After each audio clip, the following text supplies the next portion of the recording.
Welcome to online legal Guru channel. दोस्तों, आज का जो टॉपिक है बहुत ही इम्पोर्टेंट टॉपिक है। वो आज का टॉपिक वो हर एम्प्लॉय के लिए है जिसने कभी ना कभी अपने लाइफ में जॉब किया है। ये पीएफ क्या है, आप में से बहुत सारे लोग जानते हैं।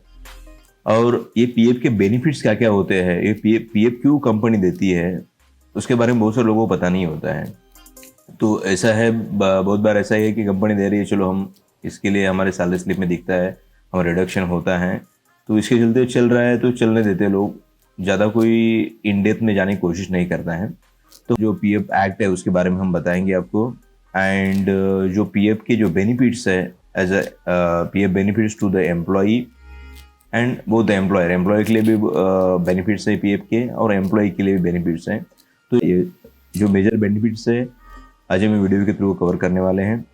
तो चलो चलते हैं, पीएफ के क्या बेनिफिट्स हैं और वो पीएफ क्यों लेना जरूरी है, और पीएफ क्यों होना चाहिए हर एम्प्लॉय के साथ में। अगर पीएफ है आपके साथ में तो बहुत अच्छी बात है, अगर नहीं है तो अपने एम्प्लॉयर को आप अप्रोच कर लीजिएगा और उनको बता दीजिएगा अपना पीएफ चालू करने के लिए। चलो चलते हैं दोस्तों, चालू करते हैं वीडियो को। बेसिकली दोस्तों हम बात करने वाले हैं बेनिफिट्स फॉर मेंबर्स। मेंबर्स मतलब जो एम्प्लॉय है उनके लिए मेंबर कहा जाता है पीएफ में, जिनके लिए यूनिवर्सल अकाउंट नंबर भी पीएफ ने एलोकेट कर दिया है।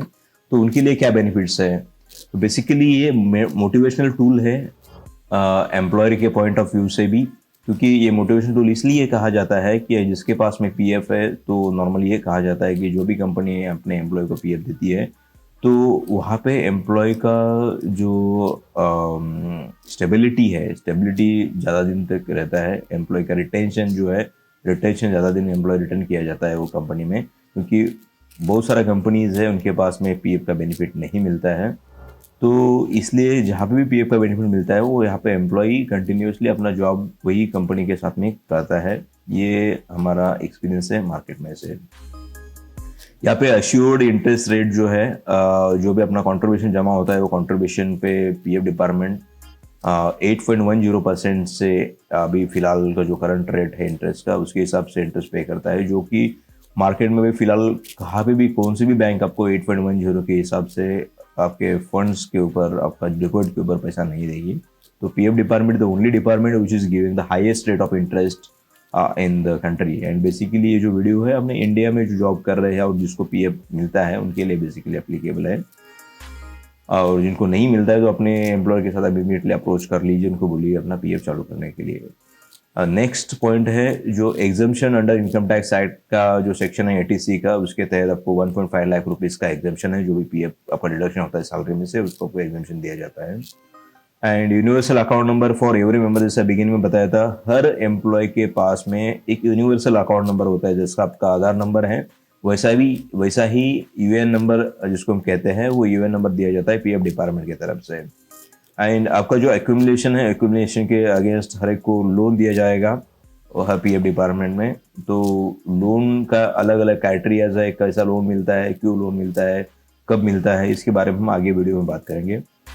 सिमिलरली पेंशन टू मेंबर्स, जो पेंशन जो है, पेंशन जो पीएफ मेंबर है उनको पेंशन दिया जाता है, जैसे कि गवर्नमेंट एम्प्लॉयज रहते हैं, आपको पता है उनको हर एम्प्लॉय को रिटायरमेंट के बाद में पेंशन मिलता है। वैसा ही प्राइवेट एम्प्लॉय में सर्टन क्राइटेरिया फुलफिल होने के बाद में पेंशन शुरू हो जाता है। वो पेंशन कब चालू होता है, कैसे चालू होता है, तो हम आपको बिल्कुल बताएंगे आगे आगे वीडियो में। सिमिलरली फैमिली मेंबर को भी पेंशन दिया जाता है कि अगर मेंबर की डेथ हो गई है, मेंबर अगर ड्यूरिंग द जॉब था, ऑन द जॉब एम्प्लॉय की डेथ हो गई है, तो केस में उनके फैमिली को पेंशन मिलता है। अभी फिलहाल जो पेंशन है मिनिमम 1000 रुपीज से लेकर 3000 तक पेंशन मिलता है, डिपेंड ऑन योर कॉन्ट्रीब्यूशन।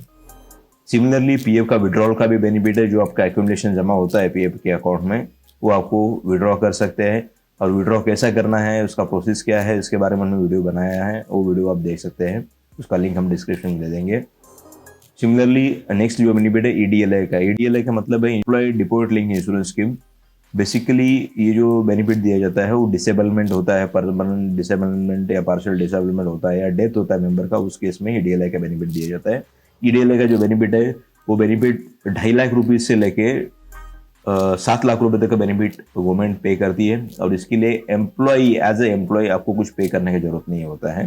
ये जो भी कंट्रीब्यूशन है पूरा का पूरा कंट्रीब्यूशन आपका एम्प्लॉयर पे करता है ईडीएलआई के लिए। उसमें से की बेनिफिट्स जो अगर हम यहाँ पे देखने के लिए जाएंगे तो की बेनिफिट्स क्या क्या होता है। एक है PF provident fund benefits, number 2 pension benefits, number 3 death benefits, और नंबर 4 ईडीएलआई बेनिफिट्स। ये जो की बेनिफिट्स है उसके बारे में हम आगे जाके डिटेल में बात करेंगे। तब तक हमारे चैनल को जुड़े रहिएगा। अगर आपने सब्सक्राइब नहीं किया है तो सब्सक्राइब कर लीजिएगा। अगर चैनल को आपने लाइक नहीं किया है तो लाइक करके शेयर कर दीजिएगा। ये पीएफ बेनिफिट में क्या क्या होता है, देखिए दोस्तों, पीएफ बेनिफिट में क्या होता है कि आपका जो पीएफ कंट्रीब्यूशन है, तो आपका कंट्रीब्यूशन नॉर्मल सिनेरियो में 12% रहता है। उतना ही कंट्रीब्यूशन आपका एम्प्लॉयर भी पे करता है आपके बारे में। मतलब आपका जो मंथली सेविंग है तो टोटल 24% हो जाता है। दोस्तों, जैसे कि आपको पता है कि आपके पास जितना भी पैसा जमा होता है मंथ और मंथ बेसिस पे, at the end of the month आपके अकाउंट में कुछ भी बैलेंस नहीं बचता है, भले आपका साले 10,000 होने दीजिएगा या 10 लाख रुपए होने दीजिएगा। तो basically this is one of the important tool. आपका पैसा सेविंग में चला जाता है।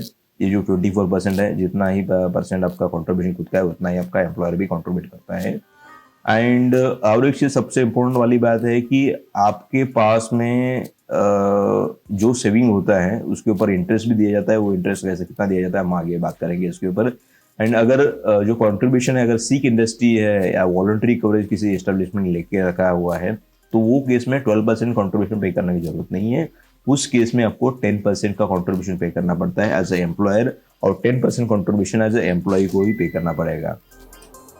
देन अभी नेक्स्ट जो बेनिफिट है, जो इंटरेस्ट है, basically PF department interest guarantee करता है कि जो भी इंटरेस्ट है आपका, जो भी एक्यूमुलेशन है पीएफ डिपार्टमेंट में, एम्प्लॉय एंड एम्प्लॉयर दोनों कंट्रीब्यूशन, उसके ऊपर PF department guarantees the accumulation of that PF amount. Then next benefit जो आता है that is the withdrawal benefit.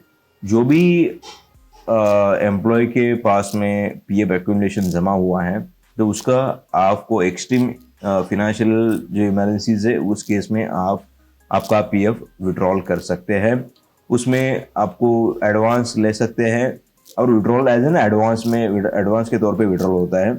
और ये जो आपको लेना होता है that is in various ways. जो भी वेज है, कौन से वेज है, कैसा विड्रॉल कर सकते हैं, कितना परसेंट विड्रॉल होता है, उसका ड्यूरेशन क्या है, उसके बारे में हम आगे की वीडियो में बात करते रहेंगे। तो दोस्तों, हम अगला वाला पॉइंट बात करने वाले हैं जो 80C है सेक्शन, उसके तहत आपको 1.5 लाख रुपीज का एग्जम्पशन मिलता है फ्रॉम योर इनकम टैक्स। अगर आपका सैलरी हाईली पेड एम्प्लॉय है, आपका 1.5 लाख रुपीज का जो एग्जम्पशन है सेक्शन 80C का, उसके तहत आपको एग्जम्पशन मिलेगा। मतलब क्या होगा, अगर मान लीजिएगा आपके पास में दूसरा कोई आपने इन्वेस्टमेंट नहीं किया है अंडर सेक्शन 80C, तो उस केस में क्या हो जाएगा, आपके पास में जो भी पीएफ जमा होता है आपका खुद का कंट्रीब्यूशन, वो कंट्रीब्यूशन में से आपको 1.5 लाख रुपीज तक का maximum exemption income tax department में, income department will allow you the exemption for the deduction which is done for the PF. तो वो एक सबसे इम्पोर्टेंट बेनिफिट है जो आपको इसके ऊपर गौर करना जरूरी है। एंड दूसरा पॉइंट है, नेक्स्ट पॉइंट हम बात करेंगे, पॉइंट नंबर 5। अगर आपने रेजिग्नेशन किया है तो रेजिग्नेशन करने के बाद में आप आपका पीएफ विड्रॉल कर सकते हैं, या फिर आपको अगर विड्रॉल नहीं करना है तो वो केस में आप कंटिन्यू भी कर सकते हैं, नेक्स्ट एस्टेब्लिशमेंट के लिए ट्रांसफर कर सकते हैं उसको।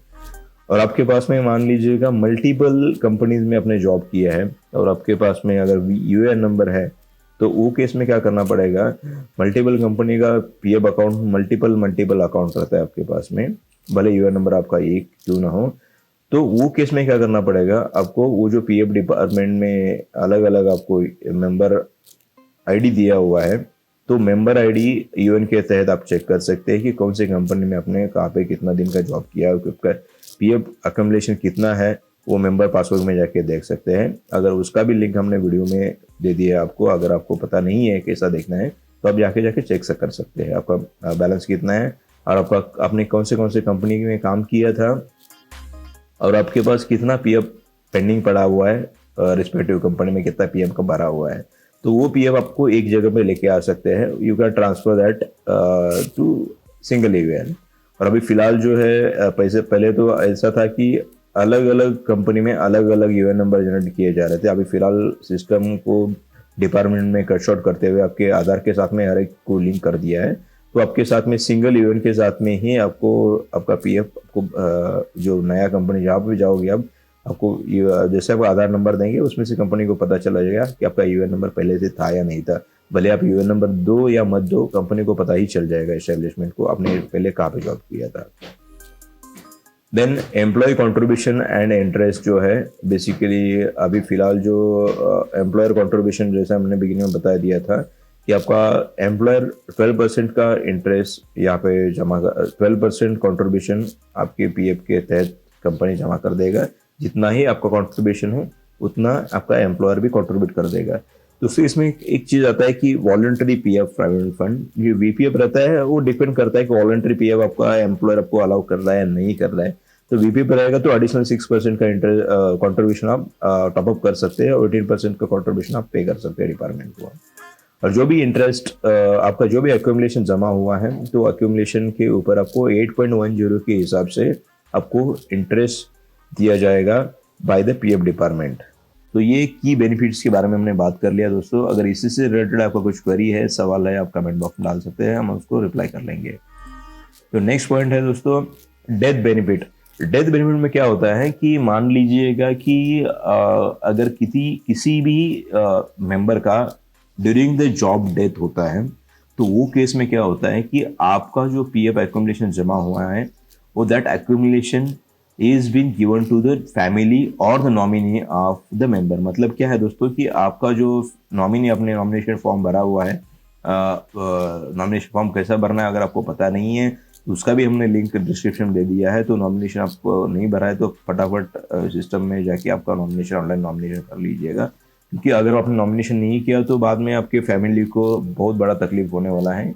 क्योंकि नॉमिनेशन अगर नहीं होता है तो केस में कोर्ट से लीगलाइज सर्टिफिकेट लेना पड़ेगा या फिर एलएसएम सर्टिफिकेट डिपार्टमेंट से लेना पड़ेगा। बहुत सारी चीज़ें हैं जो आपको फैमिली को सफ़र करना पड़ेगा in the event of the death of the member. तो वो केस में क्या करना पड़ेगा, तो वो ना होवे इसके लिए आपको ये नॉमिनेशन करना जरूरी है। एंड सिमिलरली आपका पीएफ का जो अमाउंट है on the death of the member that will be given to the family of the member और नॉमिनी, आपने जो जिसको नॉमिनेट कर दिया है उसको मिल जाएगा वो। तो अगला जो बेनिफिट हम बात कर रहे थे दोस्तों, देखिए पेंशन टू फैमिली मेंबर या जो भी आपके फैमिली मेंबर्स है उनको पेंशन डिपार्टमेंट की तरफ से दिया जाएगा। पेंशन जो है 1000 रुपीज़ से लेके 3000 की में पेंशन दिया जाएगा। पेंशन पेरेंट या स्पाउस या नॉमिनी को दिया जाएगा। और नॉमिनेशन कैसा फाइल करना है इसके बारे में हमने ऑलरेडी आपको इन्फॉर्मेशन दे दिया है और बता दिया था। वो वीडियो का लिंक डिस्क्रिप्शन में चेक कर लीजिए, आपको पता चल जाएगा। और अगला बेनिफिट है दोस्तों कि capital return to pension. Capital return मतलब जो आपका भी अमाउंट है वो आपके फैमिली को उसका कैपिटल जो अमाउंट एक्यूमुलेटेड था वो रिटर्न किया जाएगा। अभी फिलहाल जो है नॉमिनेशन करने के लिए आपको फॉर्म 2 भरने का जरूरत नहीं, ऑनलाइन पोर्टल के थ्रू ही वो फॉर्म 2 ऑनलाइन कर दिया है। वो ऑनलाइन पोर्टल के थ्रू नॉमिनेशन का फॉर्म आपको फिलअप करना है, फॉर्म 2 उसके तहत आप भर लीजिएगा आपका नॉमिनेशन। उसके अगर भरने के बाद में उतना जो बेनिफिट्स है, आपको जो झंझट है बाद में जो आपको तकलीफ होने वाला है वो तकलीफ से बच जाइएगा और टाइम पे नॉमिनेशन कर लीजिएगा। दोस्तों ईडीएलआई का एक सबसे इम्पोर्टेंट बेनिफिट है जो कि ईडीएलआई के जब हमने बताया था बिगिनिंग में, ईडीएलआई के मीनिंग है employ deposit linked insurance scheme. तो इसमें क्या होता है, इसमें आपको आपका एम्प्लॉयर कंट्रीब्यूट करता है, आप एज ए एम्प्लॉय आपको कुछ कंट्रीब्यूट करने की जरूरत नहीं है। वो भी ओनली नॉमिनल अमाउंट है, 0.5% अमाउंट है जो कंट्रीब्यूट करना पड़ता है। और इसका जो बेनिफिट है, ये बेनिफिट का अमाउंट जैसा कि नीचे देख सकते हैं आप, यहाँ पे लिया है कि ये benefit is been not no amount has been taken by the member by the PF department. Members की तरफ से कोई भी बेनिफिट मेंबर की यहाँ से बेनिफिट पीएफ डिपार्टमेंट कोई नहीं मिलेगा। नेक्स्ट बेनिफिट है दोस्तों, no contribution is paid by the member for the EDLI, जो हमने बताया इसके बारे में ऑलरेडी बात कर लिया। और इसमें सबसे इम्पोर्टेंट चीज़ है दोस्तों, ये जो बेनिफिट है जो 7 लाख रुपए इसका बेनिफिट वो नॉमिनी को दिया जाएगा, that is nominee of the decays member, जो आपका पीएफ का मेंबर था उसके नॉमिनी को ये बेनिफिट दिया जाएगा पीएफ डिपार्टमेंट की तरफ से। और ये बेनिफिट स्टार्ट होता है 2.5 लाख रुपीज़ मिनिमम बेनिफिट होता है इसमें। और आपका अगर 15,000 रुपीज़ का बेसिक प्लस डीए है, जिसके ऊपर basic plus DA plus other allowances है जिसके ऊपर पीएफ डिडक्शन हो रहा है, अगर आपका 15,000 रुपीज़ है वो केस में आपको 7 लाख रुपीज़ का बेनिफिट आपके नॉमिनी को दिया जाएगा। इसमें भी अलग अलग क्राइटेरियाज है, वो बेनिफिट कैसा दिया जाता है, कम्युलेशन कैसा कंसिडर किया जाता है, उसके बारे में हम किसी अगले वीडियो में आपको बताएंगे। अगर आप कमेंट करते हैं और आपको लगता है कि इस चीज़ टॉपिक के ऊपर वीडियो बनना चाहिए तो उसके बारे में हम वीडियो बना के आपको अपडेट कर देंगे। तो ये चीज़ जो है हम ईडीएलआई के बारे में बात कर रहे थे। एंड सबसे इम्पोर्टेंट जो पॉइंट है ईडीएलआई का बेनिफिट लेने के लिए, that death of the member should be during the service. अगर एम्प्लॉयर, अगर आप जॉब कर रहे हैं और जॉब के दौरान आपका डेथ होता है, उसी केस में ही बेनिफिट दिया जाएगा। अगर मेंबर नहीं है आप और आपने जॉब छोड़ दिया है, उस केस में आपको ईडीएलआई का बेनिफिट नहीं मिलेगा। वो चीज़ आपको ध्यान रखना है खास तौर पे। अगला बेनिफिट है दोस्तों, उसके बारे में की बेनिफिट्स के बारे में बात करने वाले हम, that is pension to members. वो जैसा कि हमने बताया था, पेंशन जो है, पेंशन का अलग अलग क्राइटेरियाज होता है। पेंशन किसको अप्लीकेबल होता है दोस्तों? अगर मान लीजिएगा आपने पीएफ में एनरोलमेंट कर लिया, एनरोलमेंट में करने के बाद में 1 महीने का आपका पीएफ डिपार्टमेंट के साथ में कॉन्ट्रीब्यूशन आपका जमा कर दिया आपके एम्प्लॉयर ने, और किसी भी रीज़न की वजह से अगर आप जॉब में हैं और एनी रीज़न की वजह से वो यूएन का जो मेंबर है, मेंबर का अगर डेथ होता है, वो केस में इवन अगर 1 महीना भी आपने कॉन्ट्रीब्यूशन जमा क्यों न किया हो, आपके फैमिली को मिनिमम 1,000 रुपीज़ का पेंशन चालू हो जाएगा लाइफ टाइम के लिए। ये सबसे बड़ा बेनिफिट है दोस्तों, जो कि पेंशन टू फैमिली मेंबर। ये आपको ध्यान रखने वाली बात है, ये बहुत इंपॉर्टेंट बेनिफिट है पीएफ डिपार्टमेंट का। ये जो पेंशन टू फैमिली, इसके बारे में हमने बात किया है। दूसरा चीज़ है दोस्तों कि पेंशन टू मेंबर को कब पेंशन दिया जाता है? मेंबर को पेंशन मिलने के लिए आपका 10 ईयर्स ऑफ सर्विस कंटिन्यू होना जरूरी है।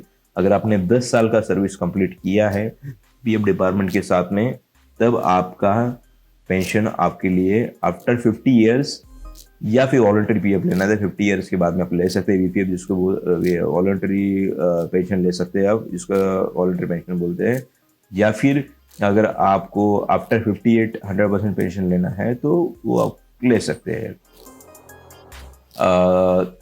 ये सबसे इम्पोर्टेंट पॉइंट है, आपको ध्यान रखने वाली बात है, ये चीज़ आप ध्यान रखिएगा। और वो पेंशन जो है, पेंशन चालू करने के लिए मान लीजिए आपने किसी कंपनी में 6 महीने काम किया, दूसरे कंपनी में 1 साल काम किया है, तीसरे कंपनी में 5 साल काम किया है, तो जैसे जैसे आप पीएफ ट्रांसफ़र करते जाएंगे, वैसा वैसा आपका जो नंबर ऑफ ईयर्स का सर्विस है वो कंसिडर किया जाएगा पीएफ डिपार्टमेंट के लिए। लेकिन उसके लिए सबसे इम्पोर्टेंट है, आपको पीएफ विड्रॉ नहीं करना है, ओनली पीएफ ट्रांसफ़र करना है। और आपने विड्रॉ भी किया तो आपका पीएफ का खुद का कंट्रीब्यूशन आप विड्रॉ कर लीजिएगा। आपका जो पेंशन कंट्रीब्यूशन है वो विड्रॉ मत कीजिएगा। 19 और 10 से अलग अलग जो कंट्रीब्यूशन आप विड्रॉ करते हैं, आपका खुद का कंट्रीब्यूशन आप विड्रॉ कर लीजिए पीएफ का, लेकिन पेंशन विड्रॉ मत कर दीजिएगा। अगर पेंशन आप विड्रॉ करेंगे तो आपको ये बेनिफिट नहीं मिलेगा। उसके चलते पेंशन के बदले में आप स्कीम सर्टिफिकेट ले लीजिएगा। स्कीम सर्टिफिकेट में क्या होता है दोस्तों, स्कीम सर्टिफिकेट पीएफ डिपार्टमेंट आपको इश्यू कर देता है। उस स्कीम सर्टिफिकेट के बाद में आपका जो जहाँ भी आप नेक्स्ट कंपनी में जाओगे वो स्कीम सर्टिफिकेट जमा कर लेंगे तो आपका पीएफ ऑटोमेटिकली ट्रांसफर किया जाएगा। या फिर at the end of retirement वो स्कीम सर्टिफिकेट जमा करने के बाद ऑल आपका एक्यूमुलेशन हो एक जगह ट्रांसफर करके सर्टिफिकेट, स्कीम सर्टिफिकेट के बारे में बात कर रहा हूँ मैं, तो उस टाइम में डिपार्टमेंट एक्यूमुलेशन जमा कर लेगा और सर्विस आपका काउंट करके आपको पेंशन एलिजिबल कर देगा पीएफ डिपार्टमेंट। और दोस्तों यहाँ पे जो पेंशन के बारे में हम बात कर रहे थे, पेंशन में अगर आपने मिनिमम मान लीजिएगा 6 महीना आपने काम कर लिया है किसी कंपनी के साथ में, तो वो केस में आपको और विड्रॉ करना है तो आप विड्रॉ भी कर सकते हैं पेंशन कॉन्ट्रीब्यूशन। अगर 6 महीने से कम आपने काम किया है तो वो केस में आप पीएफ का जो पेंशन अमाउंट है, पेंशन कॉन्ट्रीब्यूशन आप विड्रॉ नहीं कर सकते। वो चीज़ आपको ध्यान में रखना है दोस्तों। पेंशन कैलकुलेशन कैसा किया जाता है उसके बारे में हम यहाँ पे बात करने वाले हैं। ये देख सकते हैं आप, लास्ट एवरेज सैलरी कितना है, आपने कितना दिन सर्विस किया है, आपका एज क्या था, देन उसके बाद आपने नॉन कॉन्ट्रीब्यूशन डेज कितना था। बहुत सारा कैलकुलेशन का मैट्रिक्स है यहाँ पे, जिसके बेसिस पे आपका पीएफ का पेंशन है जो कैलकुलेट किया जाता है, जो इसके बाद में एम्प्लॉय जो है, जो मेंबर है पीएफ का, उनको एक्सटेंड किया जाता है। और सबसे इम्पोर्टेंट चीज़ है यहाँ पे दोस्तों, आपका जो पेंशन है, जो पेंशन के लिए आपके सैलरी में से कोई भी कंट्रीब्यूशन पीएफ डिपार्टमेंट नहीं ले रहा है। आपका एम्प्लॉयर जो है, एम्प्लॉयर आपका पेंशन का कंट्रीब्यूशन का अमाउंट एम्प्लॉयर पे कर रहा है, विच इज़ 8.33% और 1250, which ever is the maximum. तो ये जो अमाउंट है, ये अमाउंट आपका पीएफ डिपार्टमेंट आपका एम्प्लॉयर पे कर रहा है, आपको पेंशन के लिए कुछ पे करने की जरूरत नहीं होता है। और इसमें देख लीजिएगा, आप ये देख सकते हैं पीएफ डिपार्टमेंट जो पेंशन है, pension that is been guaranteed by the PF department even if member has not contributed to the pension. दोस्तों अभी अगला चीज़ है जिसके बारे में बात करने वाले हैं कि आप मेंबर कैसे बनते हैं। अगर आप पीएफ के मेंबर है, आपके पास यूएन नंबर है तो बहुत अच्छी बात है। अगर आपके पास में पीएफ का यूएन नंबर ही नहीं है, आप एम्प्लॉयर के पास में जाइएगा, इमीडिएट आप कंपनी की बताइएगा कि आपको पीएफ का मेंबर बनाया जाए। अगर पीएफ एनरोल किए आपके कंपनी ने तो मेंबर बनाने के लिए आप बोल सकते हैं। अगर आपके पास मेंबर नहीं बनाया है कंपनी ने और आपको कंपनी को मेंबरशिप चाहिए तो आप नीचे दिए गए नंबर पर हमें व्हाट्सअप कर सकते हैं या मेल भी कर सकते हैं। कोई कंपनी के कॉन्टैक्ट डिटेल्स या आपके कॉन्टैक्ट डिटेल्स हम आपको हमारी टीम आपको अप्रोच कर लेगी।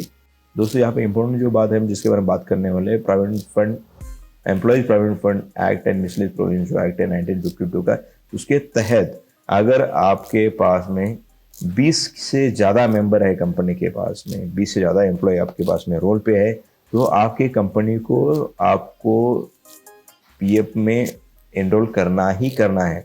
अगर पीएफ आपकी कंपनी में पीएफ का एनरोलमेंट रजिस्ट्रेशन नहीं दिया है, that is the loop hole, आपको कंपनी को लेना ही है। और ऐसा ही कंपनीज अगर डिपार्टमेंट के पास में पता चलता है कि आपके कंपनी के पास 20 से ज़्यादा लोग थे लेकिन आपकी कंपनी ने पीएफ का सर्टिफिकेट रजिस्ट्रेशन नहीं लिया है कंपनी के लिए, तो वो केस में जिस भी दिन से 20 एम्प्लॉयज़ हो गए कंपनी के साथ, उस दिन से लेके उसमें बैकडेटेड इफेक्ट साथ, जिसको रेट्रोस्पेक्टिव इफेक्ट बोलते हैं, बैकडेटेड इफेक्ट के साथ में आपके कंपनी को पीएफ डिपार्टमेंट इंस्पेक्शन लगा के जितने भी दिन से आपके पास 20 मेंबर काम कर रहे हैं उनका सब रिकॉर्ड लेके आपको बेनिफिट डिपार्टमेंट खुद होके देगा। तो आपको कुछ करने की जरूरत नहीं, आप खुद होके अगर डिपार्टमेंट को इंटीमेट भी करते हैं हमारा कंपनी है आपको नहीं ले रहे पीएफ डिपार्टमेंट के साथ में, तो आपको डिपार्टमेंट अगर आप खुद जाके डिपार्टमेंट को बता देते हैं कि आपके एनरोलमेंट नहीं हो पा रहा है और 20 से ज़्यादा एम्प्लॉयज़ है, तो आप डिपार्टमेंट को भी पीएफ डिपार्टमेंट को बता देते हैं, तो वो केस में भी डेफिनेटली डिपार्टमेंट को हेल्प कर लेगा। या फिर आपको जैसे हमने बिगिनर बताया, हमारी तरफ से आपको हेल्प चाहिए तो आप यहाँ पे नीचे दिए गए नंबर पर व्हाट्सअप कर सकते हैं। और आपका सबसे इम्पोर्टेंट चीज़ है कि आपका मोबाइल नंबर यहाँ पे कहीं पे भी मत छोड़िएगा। आपको हमारा कोई दूसरा ऑफिशियल ऐसा नंबर नहीं है जिसकी तरफ से कोई आपको बोलेगा कि हम आपको हेल्प कर देंगे। तो हमारा ये जो नंबर आपको यहाँ पे लिंक में दिख रहा है, आपको ये देख सकते हैं, ये नंबर और मेल आईडी है, इससे आप कम्युनिकेट कर सकते हैं हमारे लिए। जो भी आपको हेल्प लगे उसके बारे में हम हेल्प कर लेंगे। ये रहा मेंबर बनने का जो है प्रोसेस। उसके बाद में जैसे हमने बता दिया, जैसा कंपनी का पहला कोड आता है, कंपनी का कोड आने के बाद में कंपनी आपका आधार कार्ड मांगेगी, आपका पैन कार्ड मांगेगी, आपका कैंसिल चेक मांगेगी। इसके बाद में आपका डायरेक्टली आपका एनरोलमेंट कंपनी कर देगी और आपको यूनिवर्सल अकाउंट नंबर जो है, यूनिक अकाउंट नंबर रहता है जिसको बोलते हैं, जो आपको लाइफ टाइम के लिए सेम अकाउंट नंबर रहेगा, वो कंपनी आपको दे देगी। आपका पीएफ कैसा विड्रॉ करना है उसके बारे में हम थोड़ा बात कर लेंगे। आपके अकाउंट में मान लीजिएगा आप मेंबर बन गए हैं, आपको कंपनी का कंट्रीब्यूशन भी आपके खाते में जमा हो रहा है, तो वो कैसा विड्रॉ करना होता है उसके बारे में हम यहाँ पे इसमें बात करने वाले हैं। How to withdraw the money from PF department. तो पहला चीज़ है कि पैसा विड्रॉ करने के लिए आप जैसे ही कंपनी छोड़ते हैं या रेजिग्नेशन देते हैं, रेजिग्नेशन देने के बाद में आपका ऑनलाइन फॉर्म नंबर 19 आपको फिलअप करना होता है, जिसके बेसिस पे आपका पीएफ विड्रॉ होता है। That is number 1। अगर आपने रिजाइन नहीं किया है, आप जॉब कंटिन्यू कर रहे हैं, तो वो केस में आप एडवांस निकाल सकते हैं, आपका कंप्लीट फुल विड्रॉल नहीं होगा। वो चीज़ ध्यान में रखना जरूरी है आपको। देन दूसरा है, अगर आपका रिटायरमेंट हो गया है तो रिटायरमेंट का एप्लीकेशन आप सबमिट कर सकते हैं। ऑनलाइन एप्लीकेशन रहता है रिटायरमेंट का, वो सबमिट करने के बाद में भी आप पैसा आपका विड्रॉ कर सकते हैं। एडवांस के लिए एप्लीकेशन लगा सकते हैं और एडवांस एप्लीकेशन के साथ में आपका जो भी जो स्पेसिफिक पर्पस दिया हुआ है, किस चीज़ में आप एडवांस निकाल सकते हैं, आपको जो एक्यूमुलेशन है उसमें से एडवांस मिल जाएगा। एडवांस का परसेंटेज भी वैरी करता है दोस्तों। एडवांस 40% से लेके 80% का अलग अलग क्राइटेरियाज है। कैसे कैसे एडवांस दिया जाता है, कौन सी चीज़ में एडवांस दिया जाता है, इसके बारे में आगे बात कर लेंगे। और दोस्तों दूसरा चीज़ है आपका जो पीएफ एक्यूमुलेशन है, वो एक्यूमुलेशन को सेटल कैसा करना है हमें। एक्यूमुलेशन को सेटल करने के लिए पहला चीज़ है, जैसे हमने बताया था, आपको इधर रिटायर होना जरूरी है या फिर रेजिग्नेशन होना जरूरी है। आपको ऑनलाइन का फॉर्म नंबर 19 भरना है, उसके बाद में आपको वही सेटलमेंट हो जाएगा। अगर मेंबर का कोई डेथ हो जाता है तो वो केस में फॉर्म 20 भरना पड़ता है। फॉर्म 20 के साथ में आपको एप्लीकेशन लगाना पड़ेगा, और वो फॉर्म का एप्लीकेशन लगाने के बाद आपका सेटलमेंट हो जाएगा। और अगर किसी मेंबर का डेथ हो गया है तो आपको form 5IF, form 10D EDLI के लिए एप्लीकेबल होगा फॉर्म IF भी, वो फॉर्म फिलअप करके आप आपका पीएफ का सेटलमेंट कर सकते हैं। ये दोस्तों, अगर आपके पास कोई पीएफ, किसी मेंबर का डेथ हो गया है और आपका पीएफ डिपार्टमेंट सेटल नहीं कर रहा है, पीएफ क्लेम सेटल नहीं कर रहा है, नॉर्मली पीएफ डिपार्टमेंट के गाइडलाइन के हिसाब से अगर किसी भी मेंबर का डेथ हो गया है within 7 days department to settle the claim, तो आपका क्लेम 7 दिन में सेटलमेंट करना ही करना है, क्लेम सबमिट होने के बाद में। अगर आपका डिपार्टमेंट सेटल नहीं कर रहा है तो आपको कोई हेल्प चाहिए उस चीज़ के बारे में, तो हमने यहाँ पे डिस्क्रिप्शन में व्हाट्सएप के नंबर दे दिए हैं, ईमेल आईडी दे दिया है, तो उसमें आप कमेंट कर दीजिएगा, हम आपको जरूर हेल्प कर देंगे इस चीज़ में। दोस्तों, पेंशन कैसा मिलता है, तो पेंशन मिलने के लिए क्राइटेरिया क्या क्या होते हैं ये आप देख सकते हैं यहाँ पे। पहला है कि आपका जो एज है मिनिमम 50 साल से ज़्यादा होना जरूरी है। दूसरा चीज़, आपका कंटिन्यू सर्विस है 10 साल से ज़्यादा होना जरूरी है।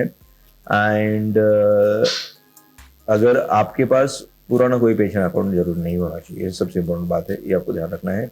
देन उसके बाद में आपको पेंशन के लिए अप्लाई करने के लिए फॉर्म 10D आता है। 10D का फॉर्म आपको डिपार्टमेंट काउंटर में मिल सकता है, या फिर वो फॉर्म आपको 10D का, अब जहाँ पे लास्ट में आपने जॉब किया है वहाँ पे आप जाइएगा, वो फॉर्म 10D का अटेस्टेशन आपके एम्प्लॉयर से लेके पीएफ डिपार्टमेंट जमा कर दीजिए, उसके तरफ आपको पेंशन का फॉर्म, पेंशन चालू हो जाएगा। या फिर आपको पेंशन विड्रॉ भी करना है, तो विड्रॉ करने के लिए आपको 6 महीने का मिनिमम कंट्रीब्यूशन जमा होना जरूरी है आपके अकाउंट में, तभी जाके आप विड्रॉ कर सकते हैं पेंशन। लेकिन पेंशन कंट्रीब्यूशन अगर 10 साल से ज़्यादा आपका सर्विस हो गया, उस केस में आपको पेंशन विड्रॉ नहीं हो जाएगा। विड्रॉ करने के लिए आपका KYC कंप्लीट होना जरूरी है पेंशन के लिए। ऑनलाइन भी अभी फिलहाल पेंशन विड्रॉ होता है, आप ऑनलाइन भी रेफर करके पेंशन के लिए विड्रॉल के लिए एप्लीकेशन लगा सकते हैं।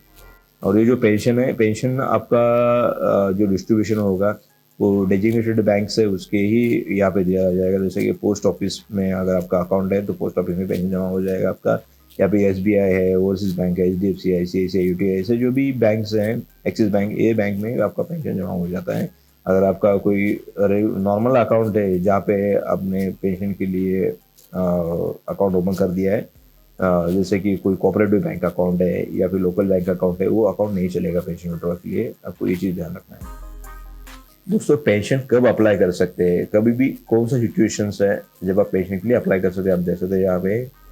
पहला चीज़ है सुपरएनुएशन पे पेंशन आप अप्लाई कर सकते हैं। सॉरी, हम सुपरएनुएशन पेंशन अप्लाई कर सकते हैं, जैसे कि आपका एज 58 ईयर्स हो गया, उससे ज़्यादा हो गया और आपका सर्विस 10 साल से ज़्यादा हो गया, उस केस में आप अप्लीकेशन लगा सकते हैं पेंशन के लिए। देन दूसरा है, member can continue in service while receiving this pension. आप मेंबर कंटिन्यू भी कर सकते हैं सर्विस अगर पेंशन आपका मिल रहा है, लेकिन 58 के बाद में आपको पेंशन कॉन्ट्रीब्यूशन जमा नहीं हो जाएगा, वो चीज़ ध्यान रखना है। पूरा का पूरा एक्यूमुलेशन है वो 100% एक्यूमुलेशन आपका पीएफ में ही चला जाएगा, पेंशन में इसका एक्यूमुलेशन नहीं हो जाएगा। 58 के बाद में ऑटोमेटिकली आपका पेंशन के लिए आप एलिजिबल हो जाओगे और आपका पीएफ पेंशन है ईपीएस ऑटोमेटिकली चालू हो जाएगा। अगर आप बिफोर सुपरएनुएशन, मतलब आपका रिटायरमेंट से पहले आपको पेंशन लेना है, तो आपका एज 58 एंड 58 के बीच में होना जरूरी है और आपका एटलीस्ट 10 साल का सर्विस कंप्लीट होना जरूरी है। Then member should not be in service. सबसे इम्पोर्टेंट पॉइंट है, ये ध्यान रखना है आपको, आपका जॉब में नहीं होना जरूरी है अगर आप पेंशन लेना चाहते हैं तो, और जॉब में है तो आपका पीएफ जमा नहीं होना चाहिए उस कंपनी की तरफ से। अगर पीएफ जमा हो रहा है तो उस केस में आपको पेंशन का बेनिफिट नहीं मिल सकता है। और आपका अगर डेथ हो गया मेंबर का, तो वो केस में भी आप पेंशन के लिए आपका फैमिली मेंबर अप्लाई कर सकते हैं। अगर परमानेंट डिसेबलमेंट होता है दोस्तों, permanent disablement and total disablement होता है, और एम्प्लॉय अगर अनफिट होता है एम्प्लॉयमेंट के लिए और ऐसा गवर्नमेंट डॉक्टर सर्टिफाई करके देता है, उस केस में आपको पेंशन मिल जाएगा। और ये पेंशन परमानेंट डिसेबलमेंट की कैटेगरी में ऐसा होता है कि मान लिया रास्ते से जा रहा है एम्प्लॉय और उनका एक्सीडेंट हो गया, एक्सीडेंट होने के बाद में वो डिसेबल हो गए, उसका हाथ, लिम्स, आइज डिसेबल हो गए परमानेंट 100%, और वो एम्प्लॉयमेंट जॉब करने के लिए अनफिट हो गया, उस केस में भी उनको पेंशन मिल जाएगा। ये भी गौर करने वाली बात है, आपको पॉइंट नोट करना जरूरी है। और एक चीज़ है दोस्तों कि अगर आप पेंशनर हैं तो आप more than one pension PF department से नहीं ले सकते, आपको एक ही पेंशन मिल जाएगा। दोस्तों अभी नेक्स्ट पॉइंट है जिसके बारे में बात करने वाले, आपका पीएफ का अकाउंट ट्रांसफर कैसा करना है। आपके अलग अलग पीएफ के अकाउंट है, तो पीएफ अकाउंट ट्रांसफर कैसे करना है, उसका प्रोसेस क्या रहता है, वो प्रोसेस का लिंक हमने ऑलरेडी वीडियो बना दिया है, वो वीडियो देख लीजिएगा। ये वीडियो थोड़ा लंबा हो रहा है दोस्तों, माफ कीजिएगा। देन ईडीएलआई का बेनिफिट जैसे हमने बता दिया कि अभी यहाँ पे ईडीएलआई का बेनिफिट 7 लाख रुपए कर दिया है, से 6 लाख रुपए से लेके बढ़ा के 7 लाख रुपए बेनिफिट कर दिया है। तो फॉर्म 5IF के थ्रू आपको ये बेनिफिट मिल जाएगा। मेंबर का डज और डोंट्स क्या है, जो हमने यहाँ पे दे दिया है। आपके ज्वाइनिंग के टाइम पे आपका यूएन नंबर जो है प्रीवियस एम्प्लॉयर का आपको देना जरूरी है। एग्जिस्टिंग प्रोविडेंट फंड के डिटेल्स आपको कंपनी को बता देना जरूरी है। देन फॉर्म 5 इंश्योर करना है आपको भरते वक्त, कंपनी ज्वाइन करते वक्त। फॉर्म 2 है जो नॉमिनेशन फॉर्म जिसके बारे में बात करते हैं, वो देना जरूरी है। आपने जो भी डिटेल्स आपके ज्वाइनिंग पे कंपनी को दे रहे हैं वो all detail should be correct, वो ध्यान रखना है। आपने कुछ गलत डिटेल दे दिया तो गलत डिटेल करेक्ट करने के लिए बहुत तकलीफ होता है दोस्तों, ध्यान रखिएगा।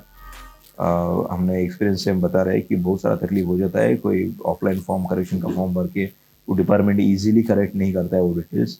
तो बिगिन में ही आपको डिटेल जो भी है करेक्ट होना जरूरी है, वो चेक कर लीजिएगा आप। एंड आपके ज्वाइनिंग के टाइम पे अगर आपका पेंशन, अभी पेंशन के नया रूल के हिसाब से दोस्तों ये चीज़ सबसे इम्पोर्टेंट वाली बात है, ये जो पॉइंट हम बात कर रहे हैं, employees pension scheme done immediately जो बात कर रहे हैं हम, आपका सैलरी पेंशन चालू करने के लिए मिनिमम 15,000 से नीचे होना जरूरी है। अगर आपका सैलरी 15,000 के ऊपर है तो आपका पेंशन नहीं मिलेगा। ये डिपार्टमेंट ने पेंशन का बेनिफिट नए एम्प्लॉय के लिए 15,000 के ऊपर वाला सैलरी वालों के लिए देना बंद कर दिया है। तो आपका 15,000 के नीचे सैलरी है तो ही पेंशन का बेनिफिट आपको मिल सकता है, 15,000 के ऊपर वालों को बेनिफिट नहीं मिलेगा। आपका जो स्टैट्यूटरी वेजेस है, बेसिक डीए एक्सक्लूडिंग एचआर है, बाकी वाला जो भी अलाउंसेस है, सब अलाउंसेस पीएफ डिपार्टमेंट कंसिडर करता है सैलरी आपका पीएफ डिडक्शन करने के लिए। और आपके पीएफ डिपार्टमेंट में आपको जो यूएन नंबर दिया है, यूएन नंबर लॉगिन कर लीजिएगा। आपका मंथली क्रेडिट एक्टिवेशन से वो चेक करते जाइएगा, सो दैट आपको पता चलेगा आपका कंपनी आपका पीएफ का पैसा भर रहा है या नहीं भर रहा है।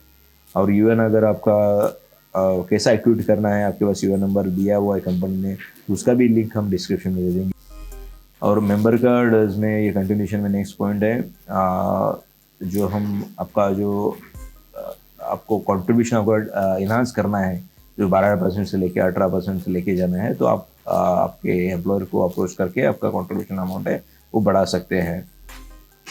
एंड नेक्स्ट पॉइंट है, wages is not more than 50,000 intimate the willingness to contribute. अच्छा दोस्तों, अभी इसमें कि अगर आपका 15,000 से ज़्यादा वेजेस है तो वो केस में जैसा मैंने पहले बताया कि आपको पेंशन नहीं मिलेगा। ये this is the amendment in the rule, तो आपको ये चीज़ ध्यान रखना है। अगर कंपनी का भी कंट्रीब्यूशन जो भी है यहाँ पे एम्प्लॉयर आपका कंट्रीब्यूट कर देगा पेंशन के लिए, आपको खुद पेंशन के लिए कुछ कंट्रीब्यूट करने की जरूरत नहीं है। और आपके एम्प्लॉय के साथ में पेंशन कंट्रीब्यूशन के रिलेटेड जो भी रूल्स है वो कुछ चेंजेस होते रहते हैं, उसके बारे में आप चेक करते रहिएगा। साइमल्टेनियसली आपका मेंबर पासबुक है वो भी आप चेक करते जाइएगा यूएन में लॉगिन करने के बाद में। आपको क्या करना नहीं है वो चीज़ हमें दे दिया, डोंट फॉर मेंबर्स। कोई भी डिक्लेरेशन आप दे रहे हैं, कोई फॉल्स डिक्लेरेशन है, फेक डिक्लेरेशन है, इनकरेक्ट डिक्लेरेशन अपने एम्प्लॉयर के साथ में मत दे दीजिएगा।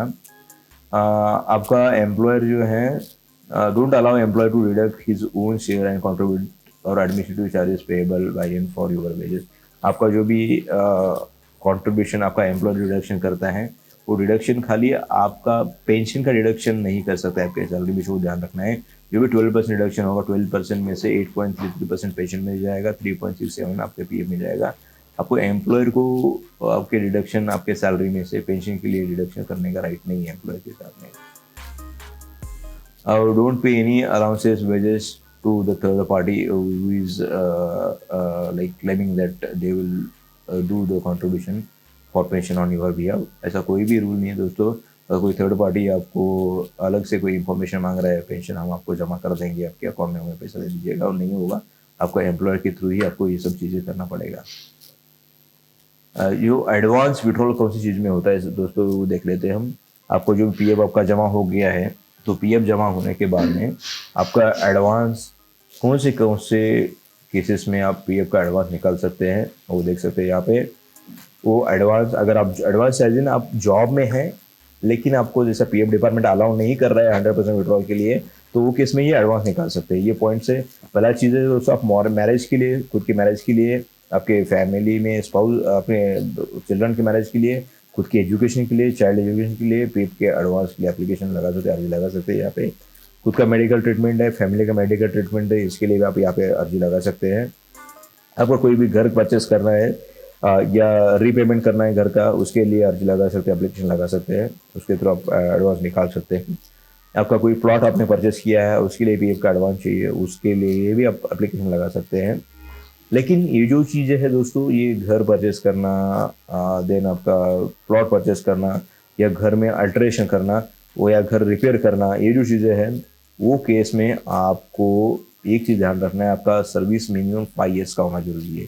60 मंथ का कंट्रीब्यूशन होना जरूरी है आपके अकाउंट में, तभी जाके एप्लीकेशन लगा सकते हैं, और else you will not be entitled, ये एप्लीकेशन आपका नहीं लगा सकते आप, आपको विड्रॉल नहीं मिलेगा। वो चीज़ ध्यान रखना है आपको।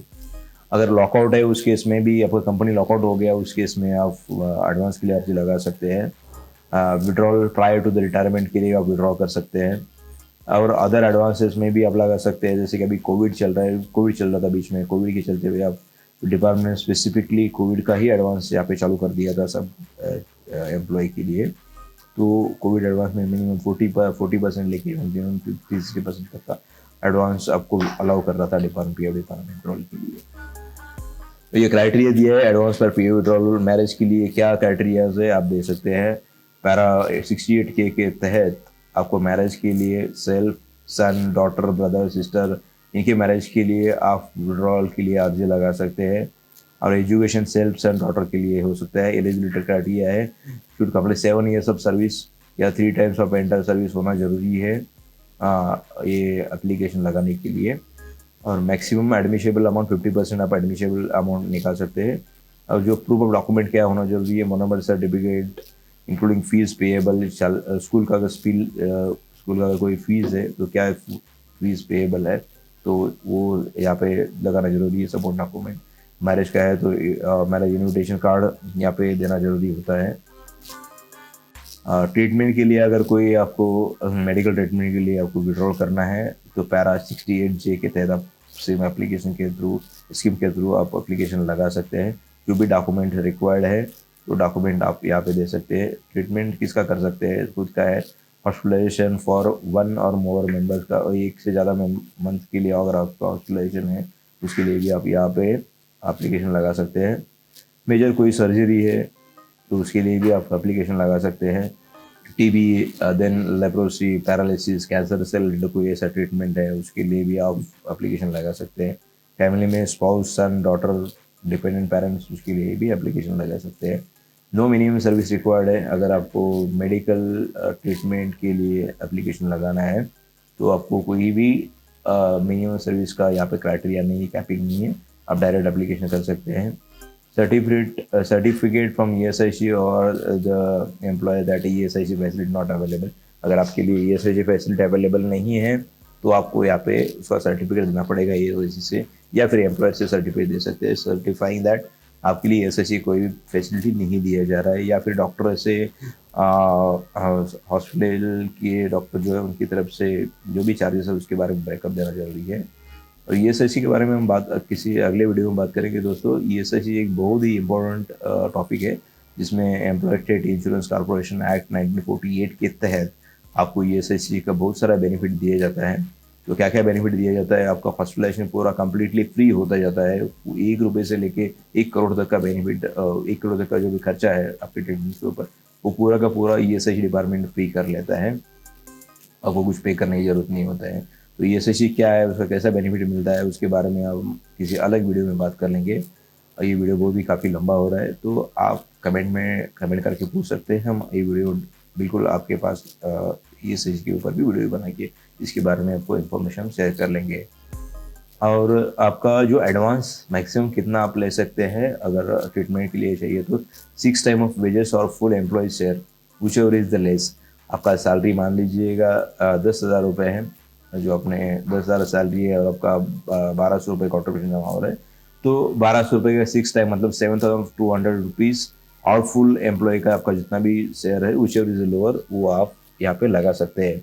और ऑनलाइन एप्लीकेशन के लिए अभी फिलहाल तो कोई डॉक्यूमेंट नहीं मांगते हैं मेडिकल ट्रीटमेंट के लिए, तो आप यहाँ से मेडिकल ट्रीटमेंट के लिए एप्लीकेशन ट्रीटमेंट के लिए हमने यहाँ पे बात करें कंटिन्यूशन है इससे आपके पेरेंट का भी सर्जरी है या मेजर ऑपरेशन उसके लिए आप यहाँ पे लगा सकते हैं एप्लीकेशन विड्रॉल के लिए।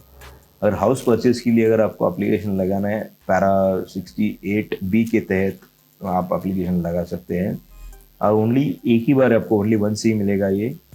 और ये जो है फॉर्म 31 में अप्लाई करना पड़ेगा। इसमें आपका construction purchase of dwelling house plot flat ये इसके लिए आप एप्लीकेशन लगा सकते हैं। जैसे हमने बिगिनिंग में बता दिया था आपको सर्विस 5 साल के कंप्लीट होना जरूरी है एंड ओनली 1C मिलेगा आपको।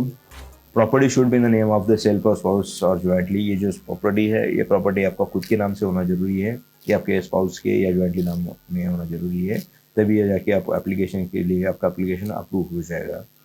ये प्रॉपर्टी ज्वाइंट प्रॉपर्टी नहीं होना चाहिए किसी और के नाम से। ये 36 टाइम्स ऑफ वेजेस जो है मैक्सिमम एडमिसिबल अमाउंट है 36 टाइम्स ऑफ वेजेस। ये अमाउंट पैरा 36B के तहत आपको मिल जाएगा। और उसमें प्रूफ क्या चाहिए, एक परफॉर्मा चाहिए declaration in a proforma obtaining along with application sign by the member. ये आपको ऑनलाइन ही मिल जाएगा, ऑनलाइन एप्लीकेशन लगा सकते हैं जिसके थ्रू आप हाउस परचेस के लिए एप्लीकेशन लगा के आप हाउस परचेस कर सकते हैं। दोस्तों नेक्स्ट पॉइंट है पेपर एडवांस का, that is home loan repayment. Home loan repayment में क्या होता है कि आपके पास में मान लीजिएगा आपने होम लोन ले लिया किसी बैंक की तरफ से और आपको रीपेमेंट करना है, तो वो केस में पीएफ डिपार्टमेंट आपको पैरा 68BB के तहत आपको होम लोन का रीपेमेंट का फैसिलिटी दे देगा। That is again only once, या एक ही बार आपको देगा। आपको फॉर्म 31 के तहत इसको अप्लाई करना पड़ेगा एंड आपका सर्विस होम लोन के लिए अप्लाई करने के लिए कम से कम 10 साल का सर्विस कंप्लीट होना जरूरी है, वो ध्यान रखना। होम लोन रीपेमेंट के लिए 10 साल से ज़्यादा सर्विस है तो ये आप होम लोन के लिए अप्लाई कर सकते हैं। अगर उससे कम सर्विस है तो आप अप्लाई नहीं कर सकते, ये चीज़ ध्यान रखना जरूरी है दोस्तों। तो ये जो चीज़ें ना दोस्तों वीडियो में ये छोटा चीज़ें हैं लेकिन वो कोई आपको बताएगा नहीं है। आप अगर वीडियो यूट्यूब में देखेंगे ना तो कोई बताएगा नहीं। ये सब डिटेल में हम इंफॉर्मेशन आपको इसलिए दे रहे हैं आपको कि आप इस चीज़ के साथ में वेलवर्स हो जाए, आप अवेयर हो जाए, किसी भी प्रकार की दिक्कत ना आ जावे ये एप्लीकेशन के टाइम पे। इसलिए हम ये चीज़ें इन डेप्थ आपको बता रहे हैं। वीडियो थोड़ा लंबा हो रहा है, माफ़ी चाहेंगे दोस्तों। वीडियो बनाने में बहुत सारा एफर्ट लगता है हमारा, तो हम ये चाहेंगे कि ये वीडियो आप लाइक कर दीजिएगा। लाइक हमें मोटिवेशन मिलता है ऐसा ही वीडियो बनाने के लिए, और आप वीडियो को शेयर भी कर दीजिएगा, चैनल को सब्सक्राइब कर दीजिएगा। तो हम बात करते हैं होम लोन रीपेमेंट के बारे में। तो होम लोन रीपेमेंट के बारे में आपको 36 टाइम्स ऑफ आपका जो भी एक्यूमुलेटेड वेजेस है वो उसमें से आप रीपेमेंट के लिए डिपार्टमेंट दे देगा। और ये होम लोन का अमाउंट है डायरेक्टली आपका जो बैंक है, बैंक के अकाउंट में जमा किया जाएगा। Since it is a repayment of the home loan, वो डिपार्टमेंट जमा कर देगा। वो चीज़ आपको यहाँ पे ध्यान रखना है। अगर आपको प्लॉट परचेस करना है या साइट कोई परचेस करना है उसके लिए पैरा 68B के तहत आप एप्लीकेशन लगा सकते हैं। इसमें 5 साल का सर्विस कंप्लीट होना जरूरी है। आपका एक बार सर्विस में एक ही बार में आपको बेनिफिट मिल जाएगा। और ये प्रॉपर्टी आपके खुद के नाम से या फैमिली के नाम से या जॉइंटली रजिस्टर होना जरूरी है। And that should not B joint property owned by other than the spouse से कोई भी दूसरे के नाम से अगर प्रॉपर्टी है तो वो केस में उसको बेनिफिट नहीं मिलेगा। मान लीजिए आपका प्रॉपर्टी है आपकी फैमिली वाइफ के नाम से या फिर आपके हस्बैंड के नाम से, वो केस में भी आप एप्लीकेशन लगा सकते हैं। आपका 24 टाइम्स ऑफ अमाउंट जो है आपका 24 times of withdrawal 24 times of wages का अमाउंट है आप विड्रॉ कर सकते हैं पीएफ डिपार्टमेंट के तहत। इसके लिए आपको फॉर्म ड्यूली फील्ड फॉर्म होना जरूरी है। आपका परचेस एग्रीमेंट आपको देना जरूरी है। ये सब होने के बाद में वो आपको अमाउंट सैंक्शन करके आपके अकाउंट में दिया जाएगा। अगर नेक्स्ट पर्पज़ है दोस्तों हाउस अल्टरेशन के लिए। अगर हाउस अल्टरेशन करना है पैरा 68B7 के तहत आप एप्लीकेशन लगा सकते हैं। ये भी एप्लीकेशन आपको एक ही बार लगा सकते हैं, लाइफ में एक ही बार लगा सकते हैं एप्लीकेशन ये। इसमें क्या होता है, एडिशन अल्ट्रेशन ऑफ हाउस आप कर सकते हैं, रिपेयर जिसको बोलते हैं, रिपेयर कर सकते हैं। आपको 5 साल का कंप्लीट सर्विस होना जरूरी है। एंड आपको सबसे इम्पोर्टेंट है कि ये भी जैसे हमने बता दिया कि वंस इन सर्विस आप एप्लीकेशन लगा सकते हैं। देन अनेक्सर 3 जो है इसमें कंस्ट्रक्शन कंप्लीशन सर्टिफिकेट जो आपको देना जरूरी है। बिल्डिंग कंस्ट्रक्शन सर्टिफिकेट जो रहता है जिसके लिए हम अल्ट्रेशन अप्लाई कर रहे हैं वो देना जरूरी होता है। And property should be name on the self और स्पाउस के नाम, सॉरी इसमें स्पाउस के नाम वाला प्रॉपर्टी नहीं होगा दोस्तों, इसमें सेल्फ के नाम से प्रॉपर्टी होना जरूरी है। और आपका वेजेस जो है इसमें 12 टाइम्स ऑफ वेजेस आपको यहाँ पे जो विड्रॉल है विड्रॉल अलाउ किया जाएगा। उसको प्रूफ क्या चाहिए, सर्टिफिकेट ऑफ प्रूफ देना जरूरी है यहाँ पे अल्ट्रेशन के लिए। एंड एप्लीकेशन लगाना है 31 फॉर्म 31 के तहत। हाउस रिपेयर के लिए दोस्तों हम यहाँ पे देख रहे हैं 68B7 के तहत हाउस रिपेयर के लिए आप एप्लीकेशन लगा सकते हैं। हाउस रिपेयर भी ओनली 1 के लिए आप only once in life time आप लगा सकते हैं। And repair should be that is purely repair, अगर आप आपका होम घर आपका रिपेयर करना है तो उसके लिए मिलेगा। और आपका सर्विस जो है that should be 10 years after construction के बाद में 10 ईयर्स का सर्विस दिया गया है यहाँ पे। एंड 12 टर्म्स ऑफ वेजेस आपको यहाँ पे आप निकाल सकते हैं पीएफ एक्यूमुलेशन में से। और आपको जो प्रूफ और डॉक्यूमेंट जो रिक्वायर्ड है certificate of proof that is जो आपका घर का जो प्रूफ है वो को देना जरूरी है। फॉर्म 31 के तरफ एप्लीकेशन लगा सकते हैं आप। और लॉकआउट और क्लोजर के केस में अगर मान लीजिए आपको कंपनी क्लोज हो गया है या कंपनी लॉकआउट हो गया, उस केस में आप पीएफ के लिए अर्जी लगा सकते हैं डिपार्टमेंट के पास में। वो है पैरा 68H के तहत, जिसमें कंपनी का लॉकआउट हो गया है या कंपनी आपका क्लोज हो गया है तो वो केस में आप लॉक एप्लीकेशन लगा सकते हैं। और ये कब लगा सकते हैं, जब भी आपको जरूरत पड़ेगी तभी आप एप्लीकेशन लगा सकते हैं। मान लीजिएगा कंपनी आपका क्लोज हो गया या फिर लॉकआउट कर दिया कंपनी में, आपको सैलरी नहीं मिल रहा है, आपका खाने में दिक्कत हो रही है, ब्रेड बटर सर्वाइवल की दिक्कत हो गई है आपके लिए, तो केस में अर्जी लगा के आप यहाँ पे पैसा निकाल सकते हैं। इसमें एलिजिबिलिटी क्राइटेरिया कोई भी मिनिमम एलिजिबिलिटी नहीं है, जब भी चाहिए आप सर्विस का मिनिमम एलिजिबिलिटी नहीं दिया गया है, जब भी चाहे तभी आप एप्लीकेशन लगा के आप विड्रॉल कर सकते हैं। एंड इसके लिए एक चीज़ है कि should be close for more than 15 days, आपका जो क्लोजर है लॉकआउट है वो 15 दिन से ज़्यादा होना जरूरी है। And wages for at least 2 month is not paid, आपका जो साल वेजेस है आपका वेजेस 2 मंथ से ज़्यादा आपके अकाउंट में नहीं हो रहा है और पीएफ कॉन्ट्रीब्यूशन जमा नहीं कर रहा है कंपनी, तो वो केस में आप यहाँ पे एप्लीकेशन लगा सकते हैं। देन आपका balance should be there in the PF employ share, definitely आपका बैलेंस जरूरी है, आपके खाते में जमा होना जरूरी है। देन अगर आपको बैलेंस नहीं है तो आपको विड्रॉल ही नहीं करना, आपको सीधी सी बात है दोस्तों। मैक्सिमम एडमिसिबल अमाउंट है equivalent to the total of wages, जो है आपका equivalent to the total wages multiply by number of months की वेजेस, जितना भी आपका टोटल वेजेस था उसका मल्टीप्लाइज करके आपको ये एप्लीकेशन लगा सकते हैं। साथ में आप डिक्लेरेशन देना है, एप्लीकेशन फॉर्म 31 में एडवांस के लिए एप्लीकेशन कर सकता है। अब नॉर्मल कंडीशन में पीएफ एडवांस कैसा विड्रॉल होता है वो हम यहाँ पे देखेंगे। उसमें क्या होता है, certificate of damage from appropriate authority, जो भी डैमेजेस हुआ है उस केस में अप्रूव्ड अथॉरिटी सर्टिफिकेट लेना जरूरी है। Approved authority state government in declaration. Eligible amount है 5,000 से ले 5,000 और 50% of members own share, and that should be apply within 4 month. Form 31 में एप्लीकेशन लगाना जरूरी है दोस्तों। एंड डॉक्यूमेंट्री सपोर्ट क्या होना चाहिए, certificate from the appropriate authorities होना जरूरी है, उसके तहत आप एडवांस के लिए अर्जी लगा सकते हैं। अगर इलेक्ट्रिसिटी कट हो जाता है तो भी आप एप्लीकेशन लगा सकते हैं। Grant of advance to the member affected by, अगर मान ले पावर कट ऑफ हो गया है आपकी कंपनी में, पावर कट हो गया है तो वो केस में भी आप अर्जी लगा सकते हैं। इसके लिए एलिजिबिलिटी क्या रहेगा, the advance may be granted only the member whose wages और any 1 month commencing from the month January 2017 1973 से लेके अभी तक कोई भी अगर ऐसा कोई इंसिडेंट हो गया कट ऑफ का, उस केस में आपको 3/4 और लेस देन 3/4 वेजेस आपको मिल जाएगा।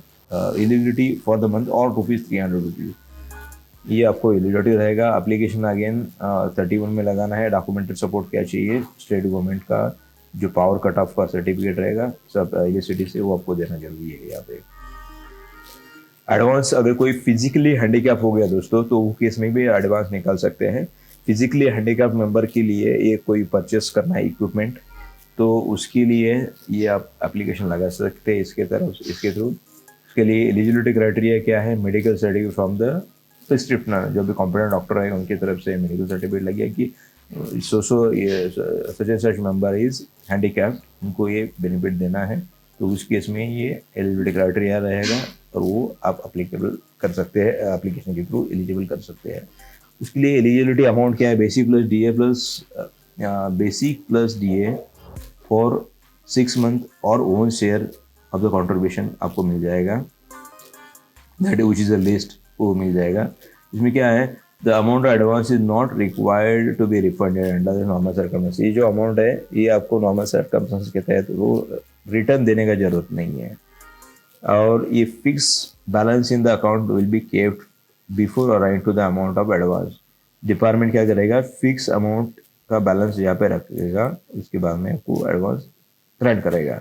For calculation of period of membership under section 68B, 68BB, 68K, total service exclusive of period of break under the employer before the scheme is applied for him.